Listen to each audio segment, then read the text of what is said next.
Hello everyone, I'm Chester44, also known as Fly, and welcome to this Let's Play of Baldur's Gate 3. Last episode, we finally took out the gnolls that happened to be up there and up in this area, and, got that whole thing handled, satisfied, and just dealt with. Also got the chest over to where it was supposed to be. Now, we're going to make our way over to the Githyanki and see if we can find the Githyanki Patrol and the Githyanki Creche, which is over there. But before we do, we're out of spells and we're out of short rests. We need to take a long rest. Oh wait, I think we should probably go back to camp first, because it's probably connected. Wonder if the gods are watching me. And it looks like someone has something to say. Hello, Will. Will's brows furrow as your minds connect. He sees the burning embers of Joaquin's rest, then Floric's face as she tells you of Ravengard's abduction. Hells. Older Ravengard's been taken. Yes, Dro set fire to the inn and stole away with the Duke. Then we need to seek him out and get him to safety. You see, Grand Duke Ravengard is my father. Oh, is he now? I know I haven't said. Our relation was no matter of pride, not least for him.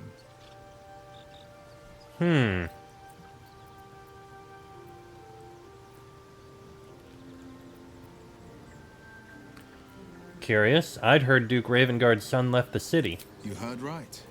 My father and I were close once upon a time, until he disowned me and cast me out of Baldur's Gate. Ah. Such a rift isn't so easily mended. But it's not so wide that I'd let my own father suffer at his captor's hands. I suppose that's fair. What do you think the Dro want with your father? I've been asking myself the same question. What makes a Duke of Baldur's Gate so interesting to the Drow? Even the houses of Menzoberranzan would have little use for my father. No, this is no Drow plot. These absolute nutters, these true souls are behind his abduction. His absence alone will sow chaos in the city. If they were to infect him, he could lead Baldur's Gate to ruin. All the more reason to find him. The Absolute has seized not just my father, but the future of the Sword Coast. Alright, let's talk about something I'm all else. for it. What was it like being the son of a Grand Duke? Not so enchanting as you'd think.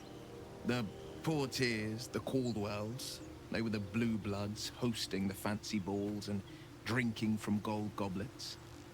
Father's the son of a blacksmith, born with barely a coin in the coffers. He made a name for himself among the Flaming Fist, brave as Baldur, stubborn as a deep Rothay, daring, outspoken, but hardly posh. I spent more time dueling with father than I did rubbing elbows with lords. Not to say I didn't develop a taste for good wine and the talent for courtly dance. You do seem the noble type. And now you're the Blade of Frontiers. Quite a change, don't you think? Yes and no. Father taught me the 4 pillars of power. Courage, insight, strategy, justice. I can see He that. reckoned I'd follow in his footsteps. First as a fist marshal, then as a duke. Vanquish evil, maintain order, save the world. But a duke makes bedfellows with more monsters than he slays. Ah. I called it diplomacy. I called it hypocrisy. Yeah, In the I see frontiers, where you're there is going. no posturing, no diplomacy. I slay monsters. I don't consort with them. Well, not when I can avoid it. Alright, well, thank you very much. I don't think there's anything else to speak about around here, so let's go ahead and... Well, is there anything in the inventory?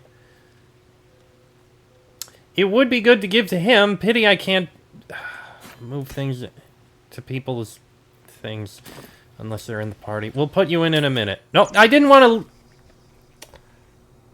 That was the wrong button. I wanted the long rest button. You want to end the day? Yes.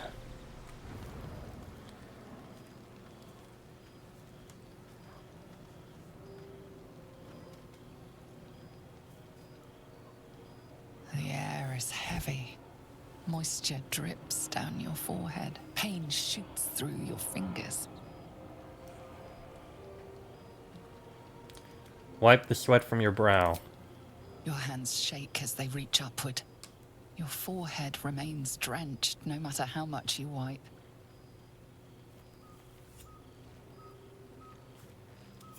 Chukil gate vlakith mazathok. Can you feel it crawling through you? Tendrils squirming in your chest, gripping your heart, piercing your belly. Your bones popping, your flesh swelling. I can. I see it in you. I feel it in me. We are lost. I will be quick with my blade. First you, then the others, then myself. Your minds intertwine. You sense a touch of uncertainty, a touch of disgust. We're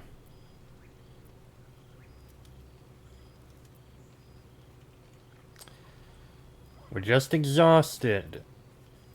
Lower the blade before you do something foolish. Oh, I have an advantage.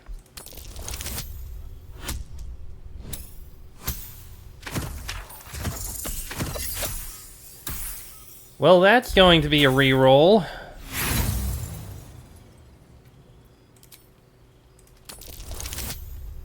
That one's a success.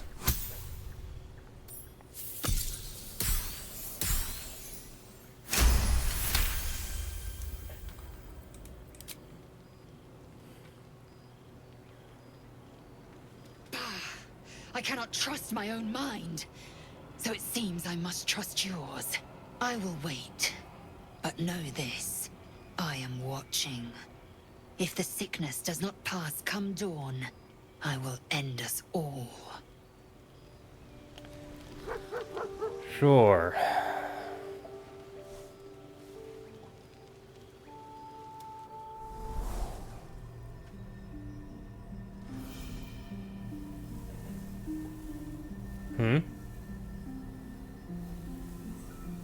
I came just in time. You are transforming.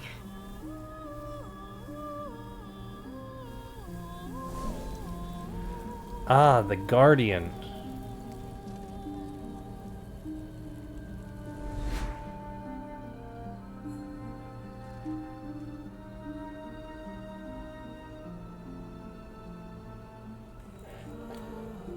Who the hells are you?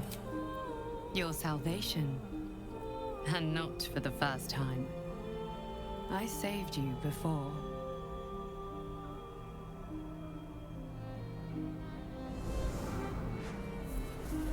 Oh. And I'm here to save you again. Don't worry. You will not become a mind flayer. Not while I'm around. I'll protect you.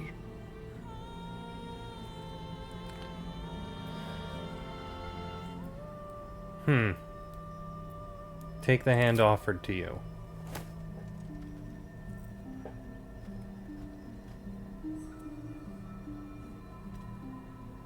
We haven't much time, so listen closely. There is great potential within you. It comes from that parasite. Your instinct is to resist the power it gives, but you must accept it. Nurture it. Pardon? I will keep it from consuming you, but for the sake of both of us, you must learn to wield it. Suddenly, I'm not too keen on this.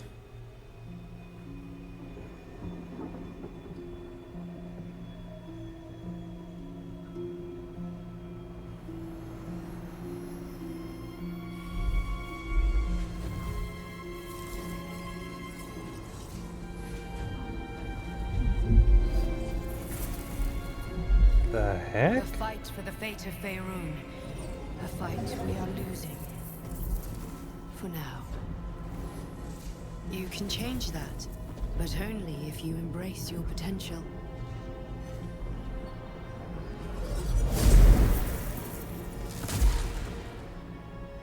I have to go. The enemy is closing in. I will be back. I have many questions, and I'm pretty sure I won't get them for, let's say, 30 hours. Wake now. You'll feel better. I promise. Okay, you're protecting me, but what about my companions?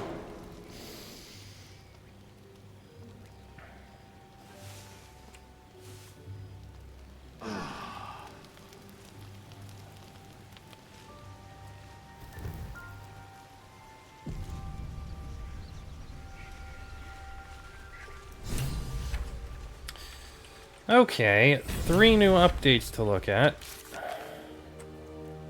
So let's see.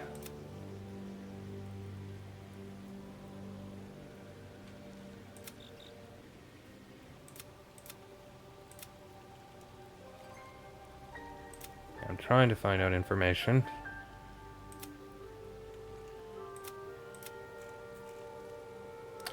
We weren't able to get our stolen belongings back.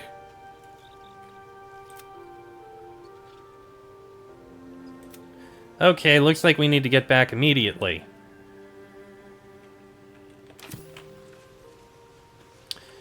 Still, we should probably speak to people and see if they have anything to say about all this information.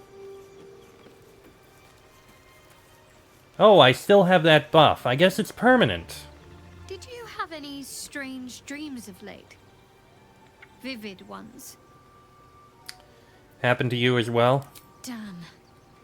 I was hoping my imagination had gotten the better of me. But this must be something more. This dream companion wanted me to use the tadpole. Use its power. Whoever it was claimed to be an ally, but I don't know. It seems like we can't escape this mess. In the waking world or otherwise. Alright then. I want to talk about all that's happened to us. What's on your mind? Turn to other matters. Okay. Well, let's see if anyone else has anything to say. Karlak, what about you? I had a wild dream last night. This beautiful entity came to me, promised to protect me. Told me the parasite in our heads could give us power. I had a similar dream. Side effect of the tadpole? Sounds like it. What did you make of it? It was just a dream, nothing more. Yeah. Right. I hope so, anyway. I disagree. I don't think it's a dream. It's obviously someone trying to talk to us, but it's not a psionic trick. It concerns me, and I would rather fight without this, illithid power in my head. I had the strangest dream last night. There was a visitor promising me protection and all sorts of delicious powers from the parasites in our heads. Given our shared affliction, I suppose you had a similar dream. I did. Excellent. Now we can see what these tadpoles can do for us. I don't trust it. We should avoid using these powers. Is there a reason you're such an utter drip? I mean, do you have some sort of condition? Honestly, it's like you hate good news. Did you actually want something, or are you just here to spoil my fun? Oh, I'm just speaking to everyone about this because I feel we should all talk about it. Especially Lae'zel here. What do you have to say? Glick. I had a dream. As we all did, I suspect. Someone came to me and promised to protect me, while claiming that the parasite could empower me. The parasite has taken root, it would seem. Every word, every promise, it is gate deception.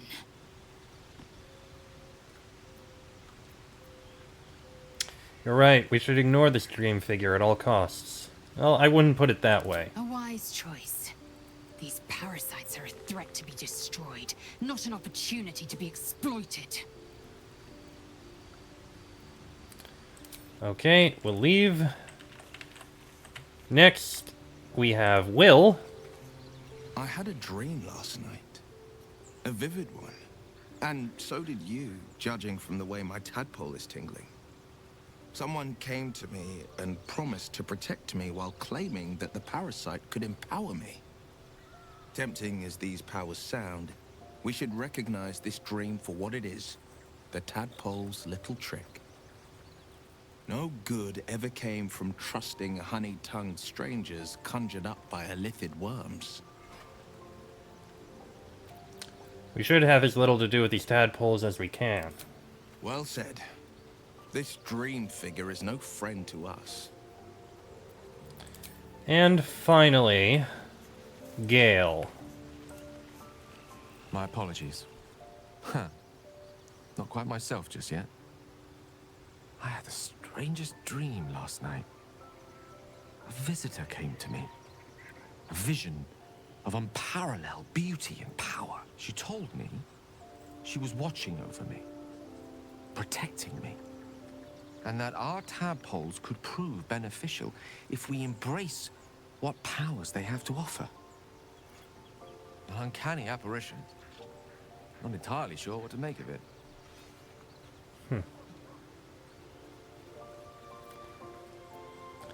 Let's see. I had the same dream. A similar visitor with a similar message.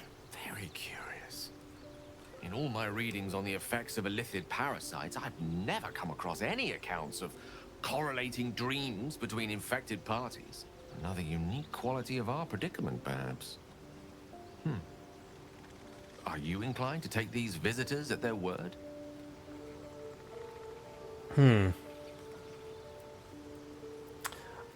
See, this is the answer that I would be giving. I'm not sure. Such an apparition has its own motives, whatever it told us.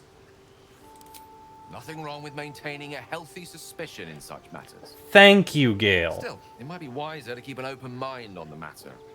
Our visitors' promises of aid might yet bear valuable fruit. Indeed, and I wouldn't be against the aid, but the thing is, I don't want to use these powers that would lead to me turning into an illithid. Will? Okay, nothing else. Volo! You have something to say. My good fellow. Quite the cozy setup you have here. I'll just make myself comfortable. Thank you so much. Has your research turned up anything that might help with this parasite problem?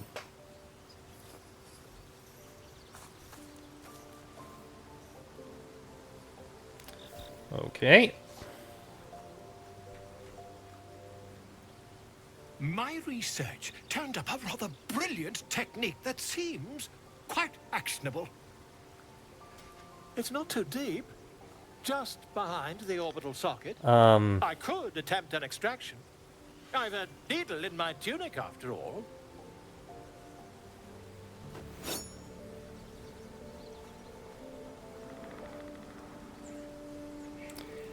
How many times have you done this before? I assure you, I've dreamt of it 1,000 times over.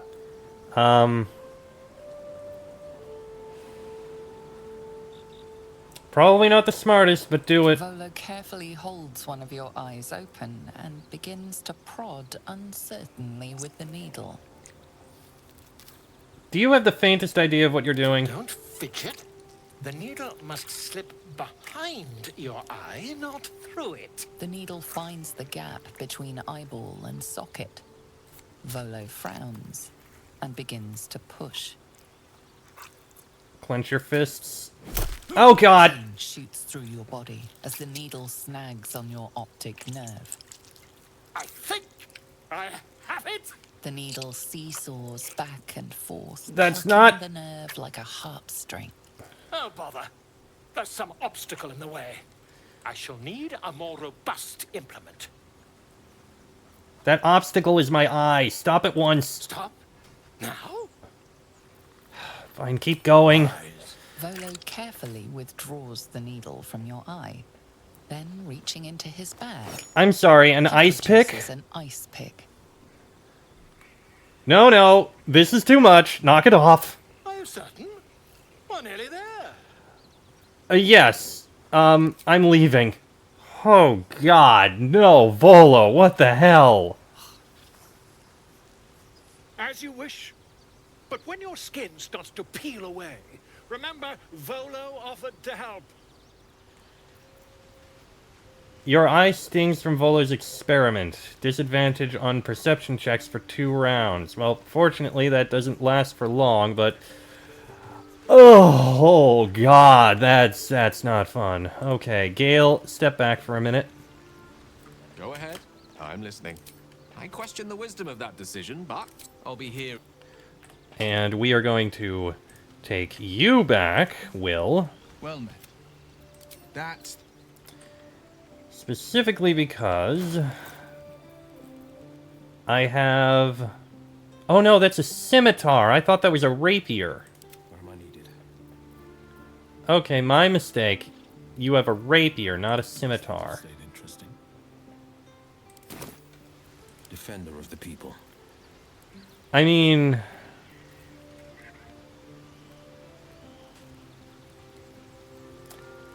I'm tempted to switch to him for a bit.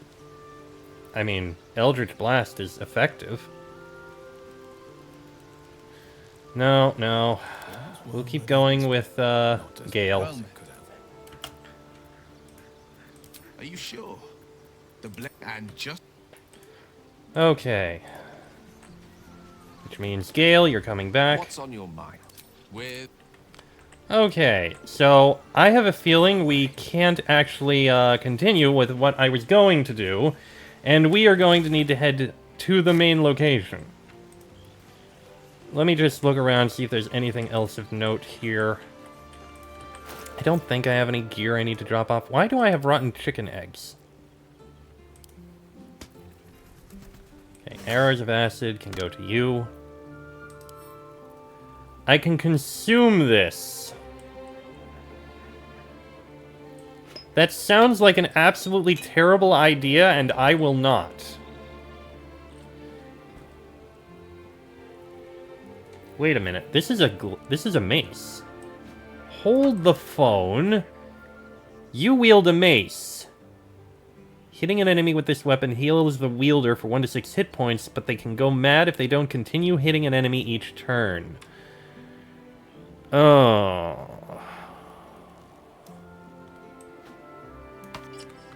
They go mad if they don't continue hitting an enemy each turn. It's a +2 weapon, but at the same time... Let me examine this. Hostile to everyone in the vicinity. So they need to hit someone every turn, or they'll go hostile to everyone. You know what? No. We're not going to use that. We're going to sell it.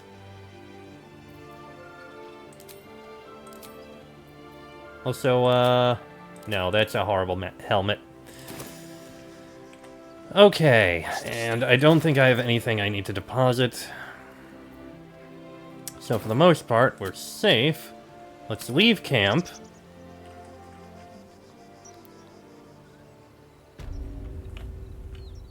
Oh, Shadowheart, you have something to say. There's something I want to talk to you about. Something important. Well, now I'm intrigued. Do continue. I could have died in that pod, back on the Nautiloid. You could have died, spending precious moments trying to free me, but you did it anyway. I owe you my life. I'm trying to say that you've earned my trust in a way very few ever have. I want that to mean something.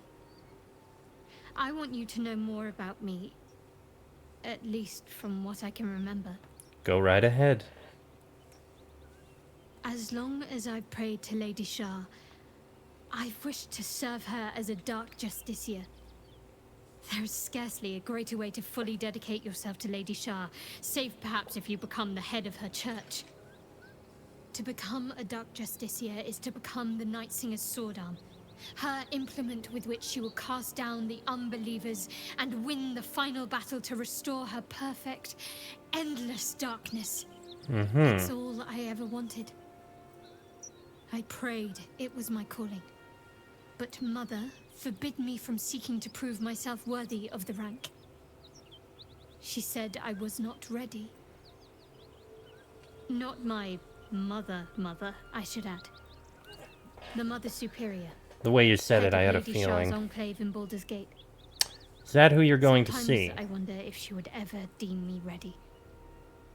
I owe her everything, and I only wish to serve, yet she can prove inscrutable.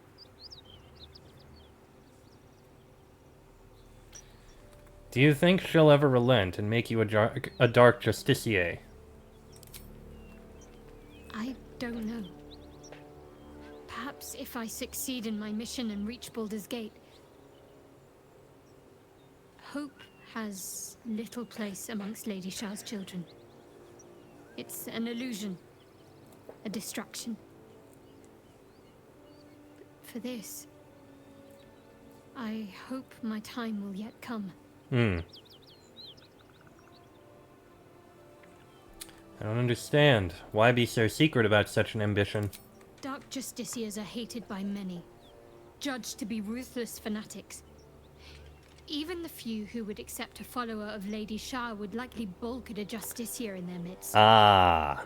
But there's a simpler answer to your question. I simply forgot about the desire I had until I saw some things that reminded me. Now, I can't get it out of my mind. Okay then, thank you for sharing. Okay. So let's see, Daughter of Darkness, the Chosen of Shar, shown interest in finding the lair of the Dark Justicier. Okay, well then. The goblins have begun their raid on the grove. Halsin has gone there to fend them off. Okay, yeah. Well, we need to get over to the grove. That's our goal, and we have the way over here, and I think we'll head over to there in the next episode, because this one's gone on long enough. So, until then, I'm Chester44, also known as Belai. That is Ceres, Shadowheart, Astarion, and Gale. This has been a Let's Play of Baldur's Gate 3, and I shall see you all next time.